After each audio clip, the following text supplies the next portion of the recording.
Welcome, listeners and readers, to our election coverage. We are talking with Zavier Borja and Robin Vora, who are running for Bend Metro Parks and Recreation. Appreciate both of you guys being here today, taking time for your busy schedule to talk to us and talk to our readers as we try to determine an endorsement. We are going to start with Zavi. If you could introduce yourself and say why you're running, that'd be a great start. For sure. Thank you. And thank you for having both of us here. I appreciate the time and the space. My name is Zavier Borja. I usually just go by Zavi. My pronouns are he, him, él. And I'm born and raised Central Oregonian, born in Redmond, grew up in Madras. I spent probably the better half of like 10 years now in Bend. And reasons why I'm running is because I believe the outdoors are for everyone. And experiencing and seeing a disconnect between the outdoors and specifically like the community that I reflect and I'm a part of made me want to take action in a multitude of ways. I think one of the most recent was and has been creating a nonprofit program, Vámonos Outside, which is where I currently work. And a lot of my past, I would say, professional career has been working in youth and education programs through Bend La Pine School District. I've actually used to work for the district, and then for Bend Parks and Rec, or for, excuse me, the Boys and Girls Club of Bend. And then a lot of my initiative or like my drive is just leading and developing culturally relevant programs, again, for our Latinx community members in order to get them outside. So again, just kind of leading through that lens, but also having worked for the district, I understand just the immense reach that the district has, and just myself personally on my professional journey, just understanding what boards actually do and how they implement change and how they really, influence the community at large. And so I definitely wanted just to get involved in that way. And so here I am. Great. Robin, why don't you go ahead? Okay. Would you prefer some 2 to 3 minutes or less? I think Zavi had about the right amount of time. Just go off of that. 2 or 3. Okay.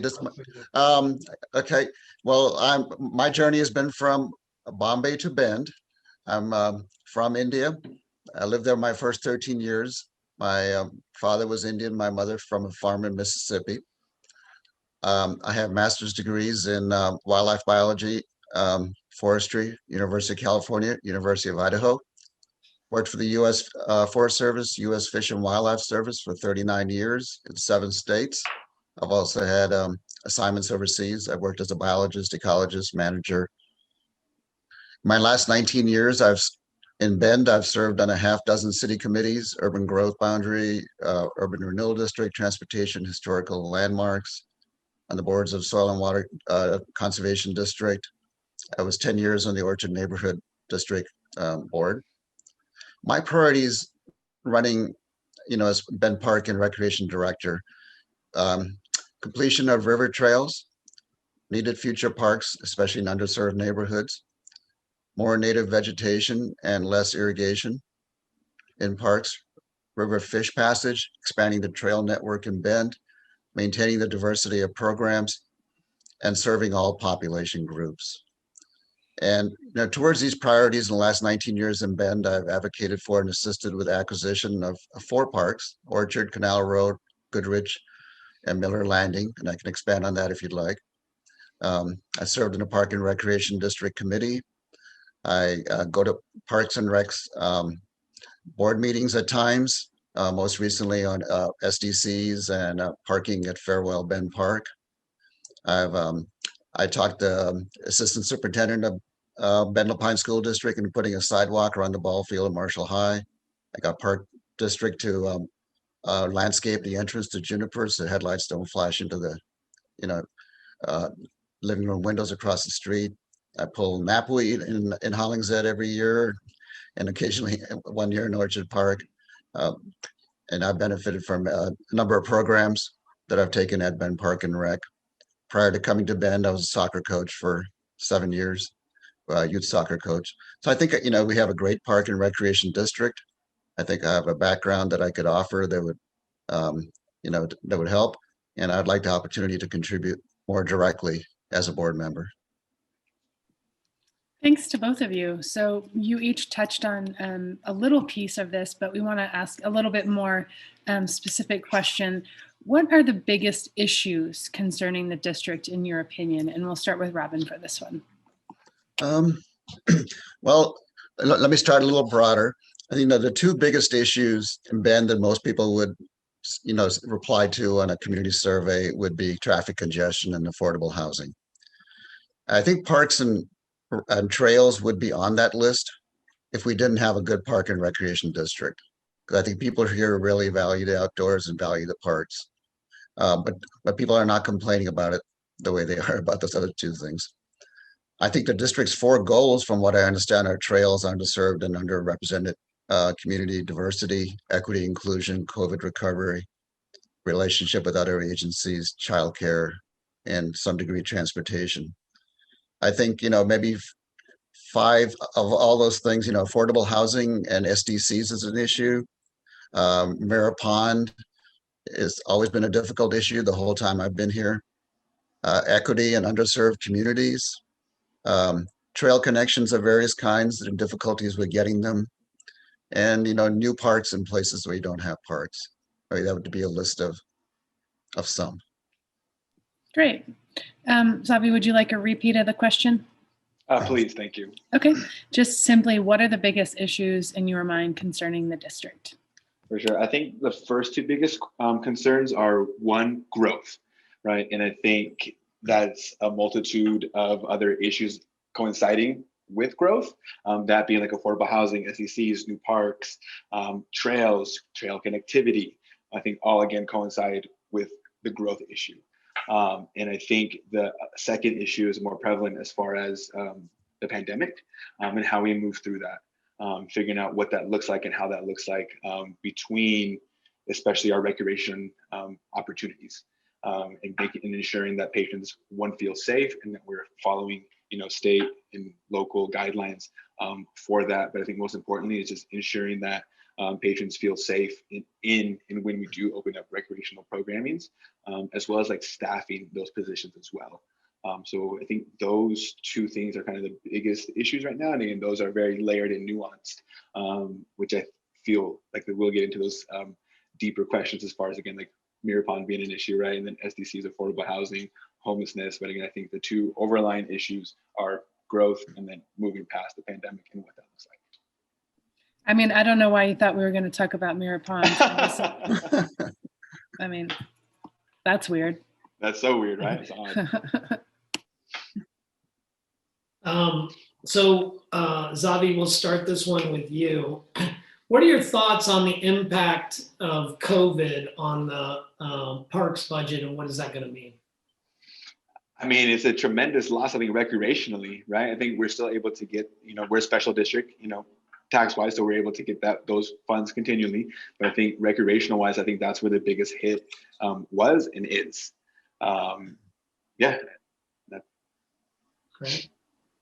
Robin, would you like to, you need to repeat the question? Robin. Yeah, the effect of COVID. Yeah, the biggest program the biggest hit has been on the recreation programs. The park district has had to lay off a number of staff. Programs were not able to be offered. I couldn't use Juniper Swim and Fitness. A lot of people, I forget, something like 1,000 different programs. May not be remembering that number correctly, but there was a big loss to the community in terms of what was being offered. Yeah, I guess I'd agree with Zavi. I think that's probably the biggest increase that I know about. I know that it hit the budget because a lot of the fees and that are derived from recreation programs support the budget. And I'm trying to remember that number. It's something like 8.5 million, if I remember correctly. And I'm not sure what portion of that the district was actually able to get this year. Yeah, certainly a concern. Let's move to a different topic. The legislature is poised to ban concealed weapons in public buildings. Should parks buildings, in your mind, be gun-free zones with anyone who has a concealed weapon permit required to check their gun at the door? And we'll start with Robin with this one. Hmm. Well, that's one nobody has asked me before. Uh, I haven't thought of it in terms of park buildings. I mean, I would personally support that. I haven't given it a lot of thought. I was trying to think of somebody coming into Juniper or Larkspur. Um, yeah, and I think that, yeah, I mean, I would agree. I support in other public buildings, and I don't know why Juniper or Larkspur, one of those facilities should be different. Thanks. You want to repeat, Zavi? Please. Okay. So with the legislature poised to ban concealed weapons in public buildings, should parks buildings be gun-free zones with anyone who has a concealed weapons permit required to check their gun at the door? I would say yes, or I would agree with that. I think the ultimate conversation that we're having is at the Parks District conversation is safety, right? I think that's the ultimate, whether it's safety, feeling the need to have that concealed, and or vice versa of like not feeling safe in a facility such as Juniper when someone walks in with it concealed. To me, I would hope that we would address any safety issues to where folks do not feel the need to have a concealed walking into any facility, to that where they feel comfortable checking it at the door, not even bringing it in. So for me, I would agree with that in the sense that, again, ultimate line is safety in ensuring that patrons and visitors alike feel comfortable and safe in any and every facility and not to need a concealed. Zavi, we'll start with you on this one. What is your approach or philosophy regarding the overall riverbank restoration projects in the works right now? And how do we balance river users' desires with a healthy ecosystem? That's a great question. Thank you for that. So I'm actually currently on the River Access and Habitat Restoration Focus Group on behalf of BPRD. And the simplest answer I can give to that is balance, right? I think there's so many different users, so many different, whether it's, dogs, marginalized groups in a multifaceted of ways, whether it's, for me, Latinx folks and or folks with disabilities, right? So understanding where that balances as far as like habitat restoration or river access, and then as well as natural spaces, right? If we're looking at things through a conservation lens and seeing where and how we're able to keep these, riverbank sites, the riparians as natural as possible, and limit, either off leash, dogs, or where are they permitted to be off leash, where are they on leash, who's not necessarily policing that, right? But how can we ensure that, patrons are following those guidelines for those reasons because of, natural spaces. So for me, it's just understanding that delicate balance, and to get an understanding of that delicate balance, we have to bring all trail users to the table, and take those perspectives, in mind and in heart, and move forward with a plan. Okay. Robin, do you need me to repeat the question? No, I think I remember it. Right. I agree with that. We need to, maintain our riverbanks and riparian vegetation. That's important, and long term, that's the environment we have, and we need to preserve it the best we can. We need to do what we can to facilitate public use of the river and the associated parks and trails next to it. There's obviously a very high demand for it. I participated in the last board meeting remotely regarding, when this was presented. And I agree with most of the recommendations. There was one that I commented on where there wasn't a firm conclusion reached, and that was Farewell Bend parking. Now, that was the number one, the highest priority of people who participated in the survey, although the survey wasn't huge. I forget, it was a few hundred people. There were a lot more people in that in Bend. But I think you have to look at capacity. At some point, a park or a trail is no longer attractive. It's no longer serving its purpose if there's too many people on it. And as Bend grows bigger and bigger and bigger, that's going to be more and more of a problem, obviously. And the Farewell Bend Park, is used by people that access the floating, people that overflow from the Les Schwab Amphitheater, for people actually using Farewell Bend Park and the river trail to the south of the Healy Bridge. And that river trail is probably the biggest constraint on capacity. because we don't necessarily want that river trail, that area south of the bridge to degenerate into, because of soil compaction, because of more invasive species moving in, just degradation and crowdedness. People don't want to walk 3 feet apart from each other because there's so many people on the trail. And so I think, I recommended the park board try to establish what that capacity was. It's very easy to say and very difficult to do. But there needs to be some way of looking at, well, what's going to happen? What's the consequence of just increasing parking? You can't just keep increased parking forever. And we need to look at other ways of getting to places as the city gets bigger and not everybody just driving and parking. We need to be able to take public transportation for communities that don't readily have easy access. Underserved neighborhoods, Park District may need to provide some shuttle vans, which they do for some programs. Things like that. We need to start looking at other things. Great.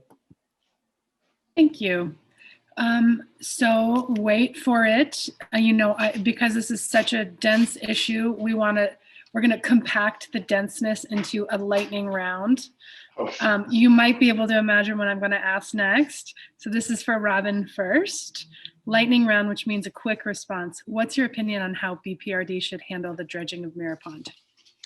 I think we shouldn't spend any public funds on dredging Mirror Pond. We do need to maintain fish passage.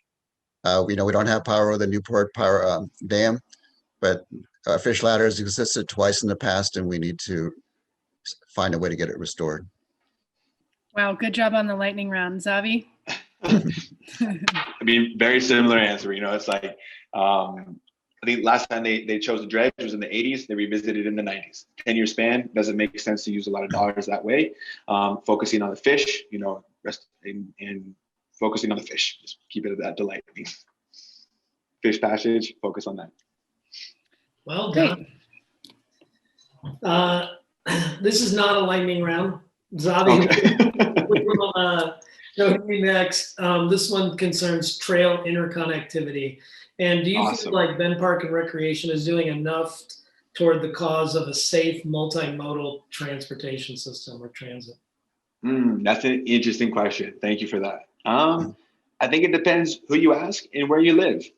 I think yesterday we were able to go on a tour and see a lot of the great stuff happening around our south end as far as connectivity for the new Alpenglow and what that looks like, and as well as Larkspur, and a lot of these trails are starting to really connect. But I think even then it could still be better. We talk about this east to west and what does that look like and how does that look like? And I think also BPRD has a thought in mind or an intentionality, if you will, to have residents be 10 minutes away from green space, which unfortunately is not happening. I had firsthand experience in taking a group of kids who live in the Pine Mill Apartments, which is behind Chan's on 3rd Street. And the closest green space, they have zero access to green space. The closest green space they have is Kiwanis Park, which is about a 20-minute walk, and you have to walk across 3rd Street, which granted they have that new nice, what's it called, crosswalk, right, with the lights. But as far as trail connectivity, I think it can and should look better. And just understanding where these pockets are and where these folks need better trail connectivity, not only for green space access, but I think just for communal access in collaboration with schools, right? Because we would love for all of our youth, parents to be able to commute to where they need to go, whether that's school or to the grocery, whatever. And if we can play a part in that as far as ensuring that our trails connect to those necessities or those needs, we need to really take a good look at that. I think expanding or creating more trails is always great, but again, I think just utilizing what we already have as well to make those connectivities a lot better. Great. More efficient, excuse me. Robin, do you need a reiteration? No, I agree. Safe street crossing to parks and trails is a real priority. The school district is starting to look at that more, especially in underserved neighborhoods. If somebody's got to cross Reed Market or 3rd Street to get somewhere, it's a real challenge. And another thing is, I think, that we need to get more people out of cars and hiking and walking places. The Parks and Rec does partner with the city to plan a trail network. And I served on the Bend MPO, one of the transportation committees, that that worked on some of that. East-west connections are really difficult. I served on the Urban Growth Advisory Board where we proposed overcrossing in Hawthorne and as well as Franklin and Newport under crossings being improved. The Zavi mentioned the canals and what we saw at Alpenglow. We were both together yesterday. We met in person. That was great. And there, there's a real challenge with the easements along the canals because many of them are owned by numerous different property owners. Many don't want somebody going there. And one idea I just sort of suggested to Don Horton was that they put aside $1 million, and when a house comes up for sale that's got a canal frontage, that they buy the house, put the easement on it and sell it, then buy the next house next time the opportunity comes. The Park District has been reluctant to use eminent domain, and I agree if we can get there without it, it'd be nice, but it's going to be a challenge. I mean, just one trail that Zavi mentioned near Larkspur has something like 74, different owners on it, and there's many, many trails, obviously. Longer term, I think we need to complete trail connections along the Deschutes River to Tumalo Creek. There's a little bit of a challenge in the Aubrey Glen area connecting down right now and around the Shevlin mine. Forget the name of the company exactly, mine and something, but and then, I think, the trails are highly used and we need to have just, more safe ways of getting around town on bikes and on foot. Thank you, Rob. Thanks. So you guys mentioned SDCs, and I think you mentioned it in the context of housing. Of course, we're curious about how all of our government entities can foster and support affordable housing for the community. So what's BPRD's role in your mind in fostering affordable housing or workforce housing? I'll just throw both of those out there. And I believe it's Robin's turn. Okay. Well, I think, affordable housing is a major problem in Bend, as I mentioned. People who live in affordable housing will need parks, and especially if people live in higher, more concentrated type settings like apartments, probably have a higher need for a park than somebody who lives in 5 acres. And I think I believe access to the outdoors is a basic need, not just icing on the cake. So I think the priority for Park and Rec SDC funds should be acquisition and development of needed parks and trails. And without SDCs, obviously, present residents would bear a much greater portion of the cost of growth. So at the Park and Rec meeting in December, I suggested the Park District, as a compromise, waive SDC charges on affordable housing units within the core urban growth area on anything with mixed use, mixed commercial, mixed housing, or mixed income. And one of the board members supported the mixed income, and they did not put a limit on that. But I think it'd be great if people could live and work in the same area and not drive as much, use public transit. So I'm not a big fan of a lot of, say, high-rise affordable housing units around the outskirts of the city, sort of a old 1960s projects kind of idea. I think they need to be integrated. And not just all low-income people in one place. It'd be much better if it was integrated. So, and then I also suggested at the board meeting that Parks and Recs waive the development charge for any facility that serves homeless or other vulnerable populations. And the board did adopt that policy. And I also, championed including more services to vulnerable populations in our guiding document for the core area urban renewal district. So, it's a Park and Rec can assist in the short term with some compromises, as they have, and will probably continue to do so to some extent. But it's a major problem, it requires a long-term solution, and I don't think, it's really mission straying quite away from the Park and Rec mission to also become a big, play a huge role in affordable housing. Like I think the waiver of SDCs on 350 units has cost the district between $3 and $5 million, I'm told.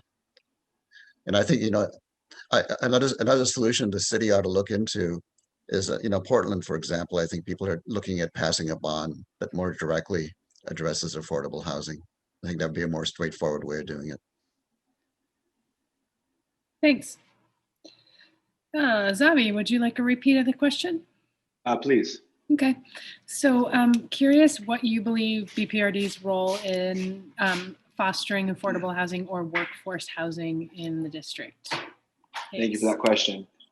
I think we definitely play a role, right? And I think it's just understanding where that balance is. Because what folks don't, I think, may not be aware of is what SDCs are allocated for. SDCs are allocated for like growth and for either new parks or trails, and so or for projects. So an example, like when and if we do waive SDCs, that's money that we have already pre-allocated towards a specific project. So when and if we do waive those fees, we push back a potential project such as Big Sky expansion. So again, it's almost, not want to say counterintuitive, but some could almost argue that it's like, if we can have people move in and live here, but also we cannot provide new spaces or spaces for people to be here.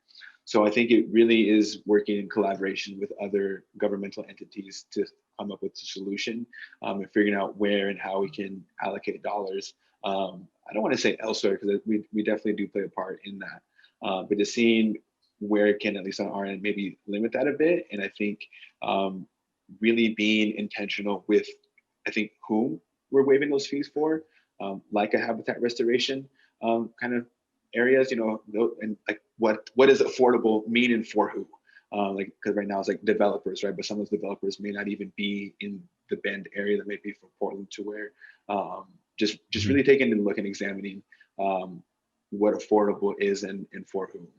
Zavi, this next question will start with you. The needs and concerns of people of color have come more to the forefront this year. What more can Bend Park and Recreation do to support equity and anti-racism? That's a great question. Thank you for that. I think BPRD in any organization, any entity, any person is listen to the community, right? In whatever that is, because the conversation of DEI, diversity, equity, and inclusion, anti-racism are very multifaceted. They overlap in a multitude of ways. But I think the biggest thing in my experience has been listening to the community, in communities that are affected in whatever way that they are, and validating that. So to me, it's ensuring that happens. And a great way to have that is to have representation at the table and making things accessible. Whether that's, where are meetings being held for board meetings, where are committee members meeting? Again, whose voices are at the table, who's not at the table, and kind of understanding why that is or how that is. And I think too, inviting people to these to meetings, inviting people to these tables to have a voice, but also doing it in a way that's not tokenizing and or taking away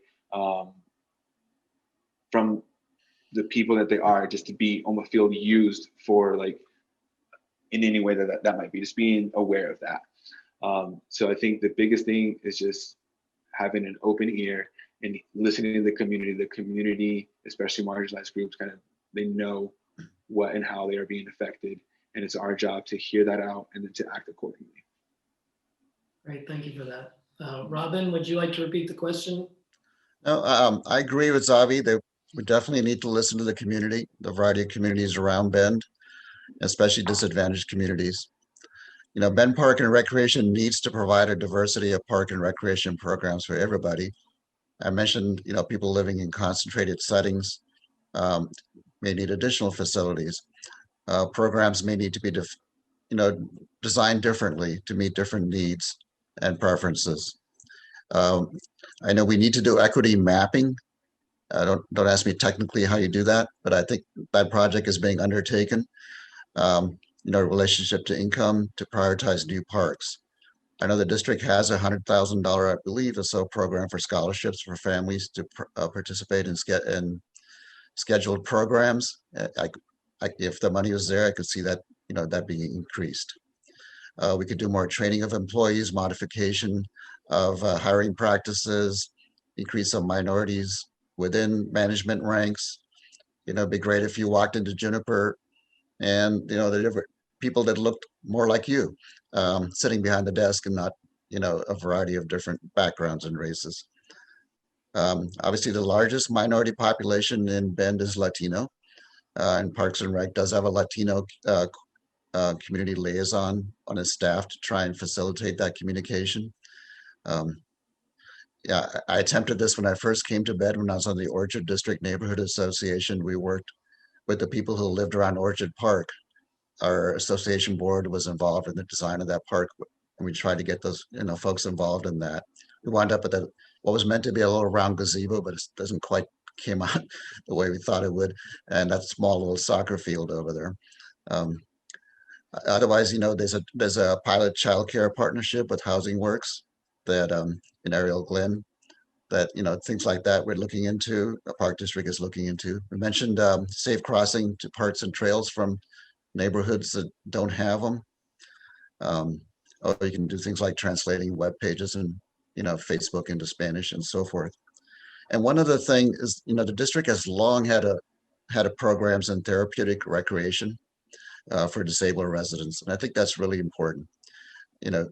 When I first came here, I volunteered and on some raft trips, just to help out on that, and that was a neat experience. But no, I think it's a very high priority, and the district recognizes that, and hopefully there'll be more improvements on that coming up. Great. Well, we're getting close to the end of our time. Robin, you mentioned this briefly in your response just now, but I wanted to ask you both about knowing that the budget has been suffering this year due to COVID, and knowing that also people are in need of more recreation opportunities. How can do you think that Bend Parks is catering to the needs of low-income park users adequately? Well, obviously, with the programs closed, the answer is probably not fully. I think even during COVID, they have continued to work with some of these childcare partnerships and schools. Now the schools are reopening. There's been a long, probably 30 years or more, relationship between the school district and Park District to have programs at the schools after hours. That should hopefully continue now.